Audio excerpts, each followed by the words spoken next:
Hello there. Hi, David. Hi, how are you, David? I'm good. How are you? Good, good, good. I'm here in Madrid, Spain. What about you? Nice. I'm here in New York City. It's very hot. Okay. Yeah, it's hot here too. Yeah. So first of all, thank you very much for being with us today. Um, My pleasure. my first question is, how's been the process of getting involved with all the Marvel Cinematic Universe? I mean, the process of getting the role of all the secrecy and the big universe around you. How would you describe it? Um, I mean, it's surprising. It's not what you expect. When I was first approached to do the role, I thought there'd be a huge process around because they are such iconic movies. I thought there'd be a whole kind of casting process, and it was really just Kay Shortland wanted to have lunch with me. Nobody even knew what it was about, and she was like, "I'm doing this Black Widow movie. I want you to play this character, describe the character." And I was like, "Wow." It was very unexpected. Um, and yeah, all along the way, there's been things that have been unexpectedly big and then unexpectedly intimate. I think the big, big one, when it really started to hit me and I started to understand what I was a part of, was when we went to Comic-Con in San Diego in 2019. And none of us really wanted to go because we had to fly 12 hours. And then the next day we had to shoot a big scene. We had to fly 12 hours back. And we were like, oh, we don't want to do this. And then we wound up getting on a plane. We went there. And then to be backstage with 100, their whole Phase 4 slate, and it was like Benedict Cumberbatch, Angelina Jolie.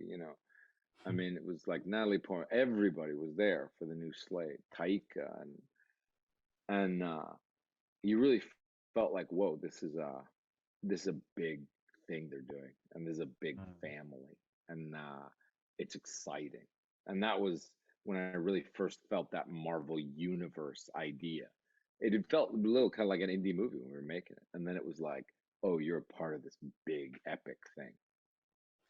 Did you feel that it was going to be a big decision for you? Because when you sign in with Marvel, you never know how many movies are you going to end up doing, right? Yeah. Uh yeah, I'm fine with it. It's funny because you hear all these people that are like, Chris Evans is like, well, I don't know. I didn't really want. And I'm like, desperate for the work. Love the like need the work.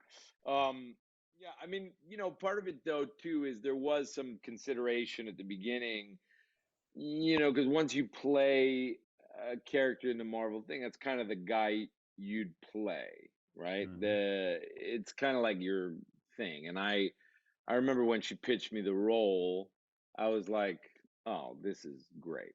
Like I guess there was a little piece of me that was like, well, do you hold out for a different character? But when you pitched me the role and told me what it was about or what the guy was like, I was like, wow, this is so unique and interesting. Yeah. Um, I was like, this is exactly what if you were inviting me into this universe, this is exactly the one I'd want to play. So I thought he was like the best character in the whole universe. I was like, this guy's great. Mhm. This whole movie is an episode in the life of a character we now know is dead, right? Scarlett Johansson's role. Did it give you somehow a little freedom, like knowing this was an episode, isolated episode in the past that you were doing like this? I mean, I don't know, this kind of retrospective in her life. Yeah, it definitely did influence what we were doing, and it was in the forefront of my mind in terms of the big thematic of the movie was that she makes a sacrifice for a found family, the Avengers. She makes a big sacrifice for them. So the idea would be what happens to her in these 2 years that causes her to make that like and so we have things where clearly it is something that she finds with Yelena through the movie, you know, that she understands sacrifice in a certain way. She understands family in a deeper way through this experience. The other thing is even influenced little speeches that we kind of improv around.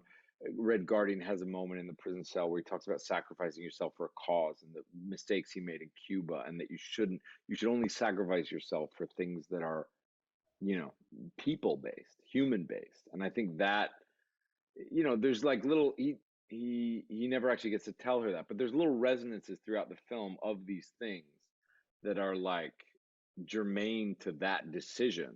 And I really like that because part of the deal about going back there is like, why go back there? And you hear it online, people like, well, I don't care about this, but she's already dead. And you're like, Well, yeah, but life and death is, I mean, my mom is dead, but it doesn't mean I don't think about her every day. Like that's the thing about death. It's not the end for the people that survive. And in a sense, we as audience members survive.